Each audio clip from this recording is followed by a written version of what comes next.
signals from the environment. Plants are no exception. But, unlike animals, plants don't have nerves for controlling and coordinating their activities. So how do they respond to stimuli? Plants respond to stimuli with the help of chemical compounds secreted by cells whenever needed. In this lesson, you will learn about the types of coordination in plants. At the end of this lesson, you will be able to differentiate between plant movements due to growth and plant movements independent of growth. Explain different types of tropic movement in plants. Compare and contrast movement in multicellular organisms. Describe chemical coordination in plants. Describe plant hormones and their functions. Plants show two different types of movement, one independent of growth and the other dependent on growth. For example, the touch-me-not plant of the mimosa family folds up and droops when touched. The leaves of the sensitive plant move quickly in response to touch, but this movement is not associated with any growth. However, when a seed germinates, the root grows downwards while the stem grows upwards into the air. This movement of a plant is an example of growth. Plant movement during growth of the plant can be directional or non-directional.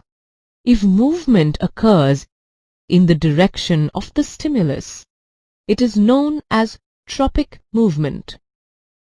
Environmental triggers such as light or gravity determine the direction of growth of a plant. The most common tropic movements are phototropism and geotropism. Growth towards a stimulus is a positive tropism, while growth away from a stimulus is a negative tropism. Shoots respond by bending towards light, thus showing positive phototropism. They grow away from gravity, thus showing negative geotropism. Roots bend away from light, indicating negative phototropism, and grow towards gravity, indicating positive geotropism. The pea plant climbs up other plants or fences by means of tendrils, which are sensitive to touch. When the plant comes in contact with any support, it entwines itself around the object and clings to it. This is an example of thigmotropism. So, we see that plants respond to stimuli slowly by growing in a particular direction. As this growth is directional, it appears as if the plant is moving. Hydrotropism is another growth response in which the direction is determined by the stimuli of water. Chemotropism is movement caused by chemical stimulus. The growth of pollen tubes towards ovules is an example of this type of tropism. Let's contrast the movement in plants with movement in animals. The movement of a sensitive plant in response to touch is very quick, whereas the movement of a sunflower in response to day or night is quite slow. Growth-related movement of plants will be even slower. As such, animal bodies also exhibit controlled directions to growth. Our arms and fingers grow in a certain direction, and not haphazardly. Controlled movements can be slow or fast. For fast responses, the information transfer has to be quick. Electrical impulses are an excellent means for that. But electrical impulses reach only those cells that are connected by nervous tissue, and not every cell in an animal body. Cells also cannot continually create and transmit electrical impulses. Instead, chemical communication is used. Stimulated cells release chemical compounds called hormones, which diffuse all around the cell. If other cells around have the means to detect this compound using receptors on their surfaces, then they would be able to recognize information and even transmit it. This is a slower process, but can potentially reach all cells regardless of nervous connections. Plants have various hormones which help to coordinate growth, development and response to the environment. They are synthesized at places away from where they act and simply diffuse to the area of action. Let's consider the first example of the sensitive plant responding to touch. There aren't any nervous or muscle tissues to detect touch. So how do the leaves move in response?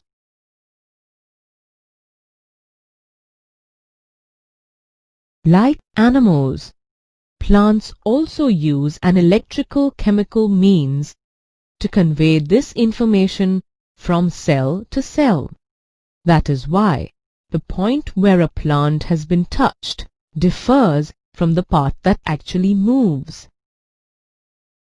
Here is an example of the mimosa plant, where chemicals and movement of water in plant cells control the movement of leaves.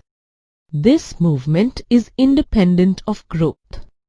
Again, like animals, plant cells must change shape in order for movement to happen. Instead of the specialized proteins found in animal muscle cells, plant cells change shape by changing the amount of water in them, resulting in swelling or shrinking, and therefore in changing shapes. This type of response is called nastic response. Unlike tropisms, movement in plants do not occur in the direction of the stimulus. Some other examples are the opening and closing of flowers and the movement of the Venus flytrap. Let's study the different types of plant hormones. Auxins. They are synthesized at the tip of their shoots and help the plant to grow. When one side of the plant is exposed to light, auxin diffuses towards the shady side of the shoot. This concentration of auxin stimulates the cells to grow longer on the side of the shoot which is away from light. Thus, the plant appears to bend towards light. They also promote cell enlargement and cell differentiation in plants.